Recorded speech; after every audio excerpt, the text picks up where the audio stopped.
qui est un grand sculpteur de renommée mondiale, ce qui est une grande fierté pour tout Sénégalais. Je me fais toujours le devoir de venir le visiter parce que c'est toujours, je dirais, avec un très grand bonheur que nous visitons ces expositions.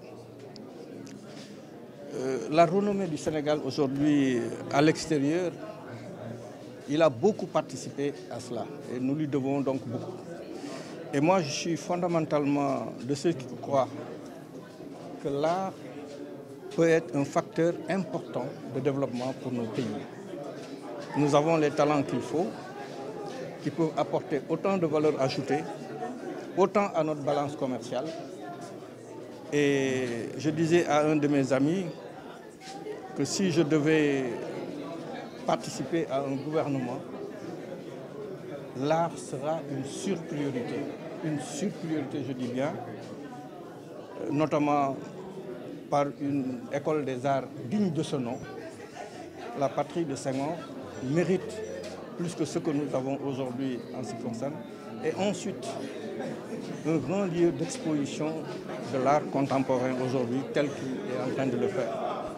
Et je pense que si nous voulons bénéficier de toute cette valeur ajoutée, de toutes ces compétences que nous connaissons aujourd'hui en matière de culture, en matière d'art surtout pour le Sénégal, nous devons avoir des politiques publiques qui sont axées aussi, pour une bonne partie, sur ce que peut nous apporter l'art. C'est pourquoi je suis là aujourd'hui, parce que quel que soit le projet qu'on peut avoir pour le Sénégal, si ce projet n'est pas porté par de l'art au sens vrai du terme, nous risquons de perdre beaucoup. Or, nous savons qu'au niveau international, les transactions en matière artistique, c'est des centaines et des centaines, des milliards de dollars, je dirais. Alors donc tout cela, l'Afrique doit tirer sa part aussi de toute cette manne financière. Donc c'est pourquoi je voudrais le féliciter et l'encourager. Je me suis fait un devoir de venir d'abord en tant qu'ami, mais également pour féliciter à travers sa personne aussi tous les artistes de notre pays qui travaillent dans l'ombre et qui ne sont pas, dont le travail n'est pas reconnu. Et donc je souhaiterais que les pouvoirs publics puissent avoir une attention toute particulière à cette partie de notre population, notamment les artistes, pour essayer de leur trouver les moyens d'exercer leur art de la manière la plus possible. Le Sénégal a produit beaucoup d'artistes de renommée mondiale. Donc nous pouvons dire que l'art ne peut pas être absent de nos politiques de développement. C'est pourquoi je dis toujours, c'est pourquoi je lui ai dit tout à l'heure, que les projets des gouvernements à venir doivent tenir compte de l'apport important en matière de valeur ajoutée que les artistes peuvent apporter à notre pays. Donc je suis là pour encourager tous les artistes, et particulièrement Ousmane est un ami, et donc je me faisais un devoir de venir le soutenir et aussi de bénéficier de tout ce qui se passe dans cet espace. Je suis arrivé de France pour participer à la Biennale internationale des arts. Les œuvres ont été paracheminées ici à Dakar. Je me retrouve aujourd'hui dans un lieu exceptionnel où j'ai grandi, dans la maison familiale donc de mon père. Et ce que je voudrais dire d'abord, c'est d'abord féliciter toute l'équipe, les entreprises, les artistes qui sont venus de l'extérieur pour vraiment embellir notre pays, le Sénégal, et puis en faire un pays de culture. La première chose, c'est de remercier le Premier ministre, qui est un ami. Soutenir les artistes, c'est une des choses les plus importantes parce que cela nous encourage et de voir qu'il y a les membres de notre pays importants qui nous soutiennent pour développer, participer à un développement culturel certain, de faire de notre pays une destination. C'est le but. Alors je suis en mesure de créer, comme j'ai dit, depuis tous les jours.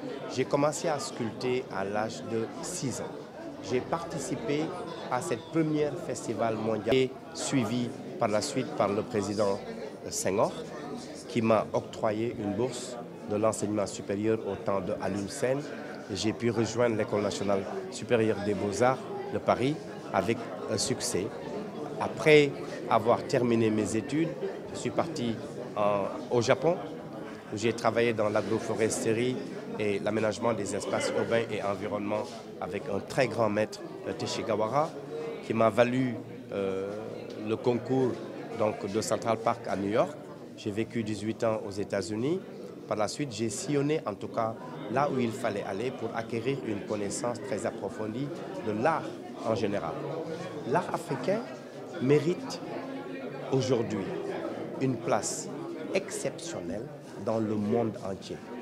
Nous disons l'Afrique plus. Pourquoi plus? Parce que nous avons acquis, aussi bien le Premier ministre et tous les Sénégalais, une bonne partie des études à l'extérieur. Nous comprenons aujourd'hui l'histoire de l'art depuis le Quattrocento de nos jours, qui est le 14e-15e siècle. On parle de Michel-Ange, de Titien, de Caravaggio, on parle de Botticelli, etc. On parlait tout à l'heure d'une valeur ajoutée financièrement parlant, parce qu'on peut l'expliquer par la valeur des choses. Un tableau de Léonard de Vinci, c'est un dessin, vient d'être vendu à 750 millions de dollars. Nous avons 150 millions de dollars Picasso, Braque, Le Faconnier, ainsi que Maurice de Vlaming, qui se sont inspirés de notre art, l'art contemporain, l'art africain. Aujourd'hui, il y a 8 millions de visiteurs au quai Bradley, que le dernier en date, qui a été érigé à Paris. Et je rejoins Monsieur le ministre tout à l'heure en parlant d'une valeur ajoutée. L'Afrique est prête aujourd'hui à montrer. Le Sénégal devrait atteindre 50 millions de personnes par an, qui est même petit à mon avis. La Jamaïque est un tout petit pays, elle dépasse les 20 millions de personnes aujourd'hui. Et je crois que cette biennale n'est qu'une première. Parce qu'avant la biennale, il y avait le salon des artistes sénégalais au musée Dynamique et que cela a avancé, ils ont créé une biennale et je crois que le Sénégal en tant qu'un pays de rêve peut créer quelque chose de beaucoup plus important qu'une biennale, n'est-ce pas? Et que dans les années à venir, on verra bien. En tout cas, mon rôle en tant qu'artiste serait de revenir, de laisser dans ce pays qui m'a tant donné. Mes amis, Modjen Ndiaye, comme vous le voyez, on ne s'est jamais quitté. Je remercie mon épouse qui m'a aussi soutenu pour être en mesure de participer à cette exposition-là. Mais au moment voulu, je serai en mesure de laisser ici, sur mes terres au Sénégal, cette empreinte qui est le plus important pour un être humain. Qu'est-ce qu'on va se souvenir de nous lorsqu'on n'est plus là et laisser aux futures générations quelque chose sur lequel ils peuvent s'attraper.